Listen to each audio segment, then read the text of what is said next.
Hey everyone, Meryl Davis here at the 2018 Grand Prix final of figure skating, joined now by the recent champion of the men's event, his second time, reigning world champion, reigning US champion, Nathan Chen. Thank you for joining me. Thank you for having me.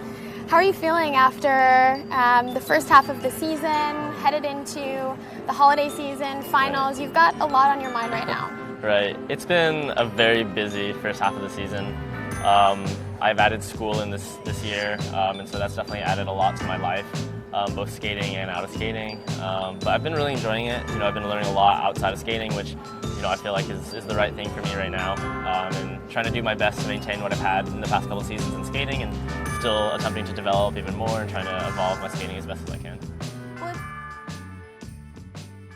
So fortunately, all of my classes start at around 9 in the morning, and then I get out of classes like noon, a little bit past noon, and right after that I can just go to the rink, focus on skating for a couple hours, and then basically at the end of the day come back, study, make sure everything's prepped for the next day, and start over again. So you're doing school ahead of skating every day. Right. And your coach is in California. Right. So how are you finding spending a lot of time training on your own? Are you connecting with your coach on a regular basis? The good thing about Ralph is that I've been with him for like the past 7-8 years, so he knows me almost better than I know myself on the ice. And so anytime that any issues come up, I can immediately just call him and tell him, generally just explain what's happening, and he knows exactly what I'll be talking about, and he'll know basically the fixes for what I need. And so that usually works most of the time. If it doesn't, then I'll just give him either a video or FaceTime him and have him just take a look and see if there's something that's new that has come up that I've never done before, or something that I just don't quite remember him saying in the past, and sort of just utilize that. It's definitely difficult, and I think a big part of that is also just not having my team of Mariah and Roman and all of these great skaters around me, pushing me every day. It's a lot of the time that I spend on the ice is by myself, so that's a completely new atmosphere for me. And it's whenever I'm skating with like great skaters, like I trained with you guys for a little bit, and I trained with some of the skaters in Montreal. Like I feel like I develop my skating via watching them, and it just puts me on a different level of skating. And so when I'm by myself, it's a little bit different. But I'm going back to California really soon for this Christmas break to work with Ralph and spend some time with the team, so I'm really excited about that. It's because oftentimes figure skaters are dependent upon their coaches sort of determining, this is what we're working on today, this is what we'll work on tomorrow. Has that part been challenging for you? Not too bad. I mean, the way that Ralph sort of arranges a training session with all of his skaters are, like, if you don't have your plan going to the day, if you don't know exactly what you want to achieve that day, then there's no reason for you to be at the rink. So via that, over the past few years, I've really developed sort of, a general idea of every single day, like how am I going to get what I want to get done today in a timely manner, and really utilize every moment of it, since I don't really have that much time to lose. And so through that, over the past few years, now that I'm in a new training atmosphere by myself, I still keep the same mentality. I know exactly what I need to do, and a lot of the planning is, just done the day before, and I know exactly what I need. And yeah, it's been working pretty well, and it's not super different from what I've been doing in California. I mean, that's the idea of why I'm trying to go to school and skate at the same time. I love skating, and I love to be competing, I love to be training, I love to be around all of my fellow skaters. But at the end of the day, I'm not going to be in skating for the rest of my life. There will be a moment where I'll have to, take a step away from skating and focus on something else. And I think that right now I'm attempting to do both, just so I can bridge that gap. So when I'm deciding that, my time skating is up, then I can start the second half of my life.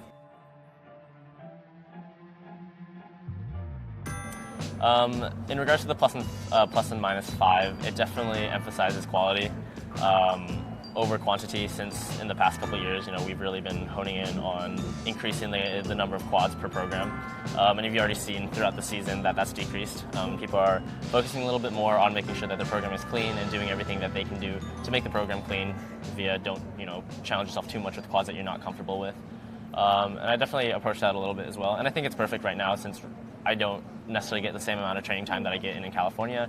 And so it's a little bit more difficult to maintain all the jumps that I have. So having that new rule change has allowed me to take a step back a little bit from that and still continue developing my artistry and the other components of figure skating outside of the jumps. And I still love the jumps, and I still would love to keep pushing them and keep developing them, keep adding them as much as I can.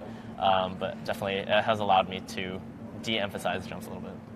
I think you have a lot of very dedicated fans out there, so maybe they do know this, but something some people may not know is that you have a talent for music. You're quite good at basketball. Well, You're very multi-talented, and so have your many other interests off the ice played a big role in what you're able to bring to the ice? And ballet as well, right? Yeah, You're trained in ballet. Yeah, I trained in ballet for quite a while as a kid. I haven't really done that for a couple of years now, so maybe I'll join some classes at some point. But for the most part right now, everything is so school and skating oriented that I haven't really had that much time. But fortunately, around campus there's a bunch of basketball courts.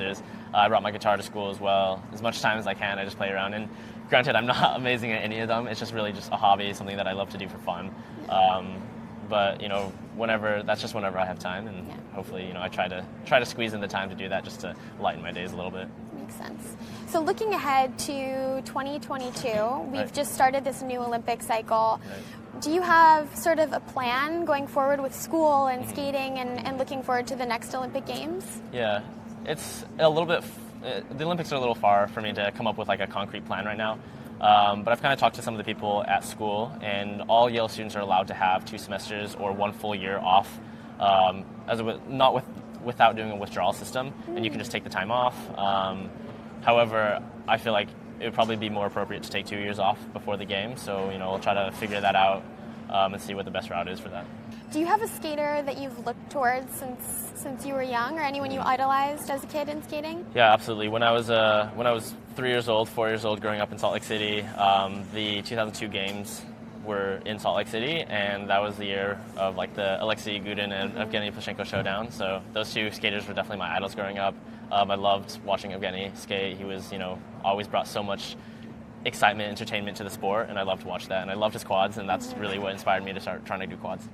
Go to some events with him. Yeah. Has he given you any particular advice or any words of wisdom? Not really. We haven't spoken that much, but it's really cool to be able to see your idols in person and then just realize they are totally normal people as well.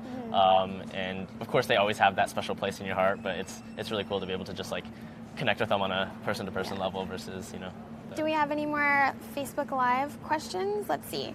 Someone wants to know how old you are. How old are you? I am 19. Yep. 19 years old. That is hard to believe. You've accomplished a lot in your 19 years. Thank you. Rick wants to know, are you thinking ahead for your music or your theme for your Olympic program in 2022? Not quite yet there. Any recommendations, I'll totally take them. But yeah, we'll keep playing around. Depends on what my choreographers want during that period of time, yeah. Does your classic ballet training play any role in the music you choose for programs or the style of skating you gravitate towards? I definitely do prefer more classical pieces.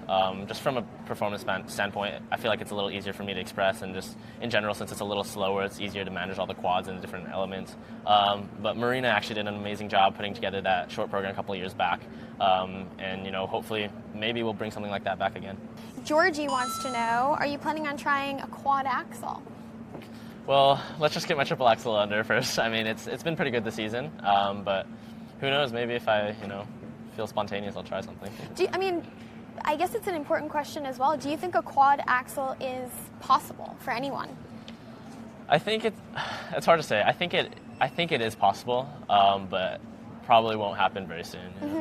What's the most difficult quad for you right now? Most difficult quad.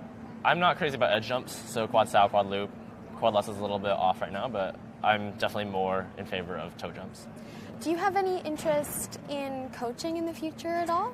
I would love to do a little bit, yeah. I would love to do like more seminar-based things and hypothetically help some of my friends, because I know a lot of my friends definitely want to get into coaching and maybe collab with them sometimes. Mostly from the purpose of seminars, though. Very cool. Well, I know you said you learn a lot from the skaters in your rank, and so whether or not you're coaching, right. I'm sure you're influencing a lot of people around the world, so that's very cool. You are taking Spanish. I am. Do you have any plans to travel to Spain anytime soon? I would love to, yeah. Javier, I'm ready. You could use Spanish lessons and also exactly. a tour guide in Spain. Let's see, Bonnie wants to know, what are you studying? What's your major? What are you focusing on in school? I'm still undeclared right now. We don't have to declare until end of sophomore year, i.e. our second year in school. But right now I'm just trying to get all of my prereqs out. I'm currently taking a math class, English class, Spanish. We're required to take, I think, 3 credits of Spanish, or of foreign language. So yeah, that's basically it. And then I'm thinking maybe along the lines of like a data science, but also I could could also go medicine. Who knows? Well, it really depends. It depends on what I find really interesting as I spend my time at school.